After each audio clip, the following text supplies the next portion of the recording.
Nung gabing iyon, dinala ng mga pulis ang tatay ko. Tinatanong ko kay nanay, bakit tayo iniwan ni Itay?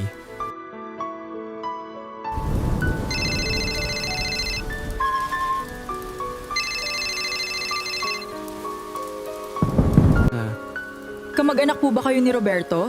Opo, bakit po? Pasensya na po, pero pumanaw na siya kaninang gabi. Ano po? Ito na lang ang naiwan niya.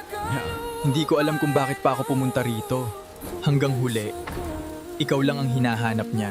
Alam kong galit ka sa akin. Pero hindi ako ang pumatay. Ang nanay mo? Hindi. Hindi ko sinasadya. Makinig ka sa akin. Kasalanan ko to. Ako na ang bahala. Mas pinili kong kamuhian mo ako kaysa lumaki kang ulila.